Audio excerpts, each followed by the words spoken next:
के साथ बातचीत करने के लिए रॉ के एक्स ऑफिसर एनके सूद है, उनसे बातचीत करते हैं। सर, खबर आ रही है जैसे कि पाकिस्तान मीडिया के थ्रू कि दाऊद इब्राहिम को कराची में जहर दिया गया है और शायद उनकी मौत भी हो चुकी है, लेकिन अभी आधिकारिक पुष्टि नहीं है। सर, अब रॉ के एक्स ऑफिसर है, आपको क्या लगता है? जी, मुझे लगता है कि बिल्कुल दाऊद इब्राहिम मारा जा चुका है। और मारा किसने है? मारा है पाकिस्तान की आईएसआई ने, क्योंकि इंडिया कभी उसको मारना नहीं चाहता। बहुत पहले की बात है 2005 में कि इंडिया उसको मारना चाह रहा था, फिर अब वो पाकिस्तान की लाइबिलिटी बना हुआ था और पाकिस्तान की आईएसआई ने उसको एलिमिनेट कर दिया। इसी तरीके से उन्होंने साजिद मीर, जो 26/11 का आतंकी था, जिसने जो मेन कॉन्स्पिरेटर था, उसको भी जहर दे दी और उसको हॉस्पिटल में एडमिट करा दिया और वेंटिलेटर पे है। वो हो सकता मर भी गया। उसको इसलिए मारा कि यूएस उसको उनके प्रेशर डाल रहा था कि इसको यूएस के अंदर उनको डिपोर्ट कर दो, क्योंकि जब 26/11 का अटैक हुआ था उसमें कुछ यूएस के ऑफिशियल लोग भी मारे गए थे, तो इसीलिए यूएस बहुत ज़्यादा सीरियस था इसके ऊपर। और अब ये जो दाऊद को मारा, क्योंकि दाऊद इनके लिए ख़त्म हो चुका था।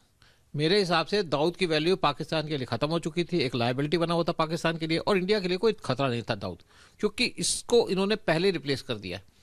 एक हाजी सलीम, वो इसको रिप्लेस कर चुका है। और हाजी सलीम वो आदमी है जो इंडिया के अंदर बार बार ड्रग्स भेजता है। अभी कोची में इसने 2500 किलो के ड्रग भेजे थे जो पकड़ लिए गए थे। तो पाकिस्तान की आईएसआई हाजी सलीम को यूज़ कर रही है, क्योंकि पाकिस्तान भी इससे पीछा छुड़ाना चाहता था और इंडिया को इसकी कोई ज़रूरत नहीं थी। ये लायबिलिटी था पाकिस्तान के लिए और पाकिस्तान ने इसको एलिमिनेट कर दिया। इसमें मुझे कोई डाउट नहीं लगता, क्योंकि मैं जो बात कहता हूँ सच्ची बात कहता हूँ, सीधी बात कहता हूँ। सर, इसमें तो ये पूर्व रॉ ऑफिसर को सुन रहे थे आप। तो आपको बता दें कि दाऊद इब्राहिम की किसी भी वक्त मौत हो सकती है। आपको बता दें ये दावा किया जा रहा है कि दाऊद इब्राहिम को जहर दिया गया है, लेकिन उसकी मौत इतनी आसानी से नहीं हो सकती। उसने कई बेगुनाहों की जान ली है। क्या क्या गुनाह उसने किए हैं दिखाते हैं आपको इस रिपोर्ट के जरिए।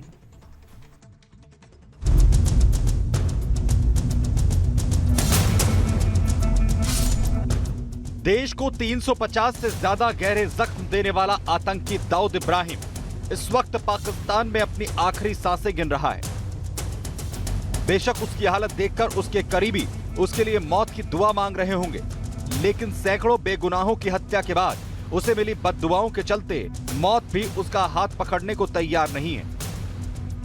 उसके गुनाहों की लिस्ट इतनी लंबी है कि जरूर मौत भी उसे शिद्दत से तड़पा रही है। सूत्रों के मुताबिक जहर के असर से उसकी हालत इतनी गंभीर हो चुकी है कि वो कराची के जिस अस्पताल में भर्ती है, वहां डॉक्टर्स ने जवाब दे दिया है। जानकारों का कहना है कि जहर के असर से उसका जिस्म नीला पड़ चुका है। वेंटिलेटर के सहारे के बावजूद रह रहकर उसकी सांसें उखड़ रही हैं, लेकिन मौत उसे जहर के दर्द से आजाद करने को तैयार नहीं है। जाहिर है मौत को भी मुंबई में 1993 में खेले गए मौत के खेल की झलक दिख चुकी है।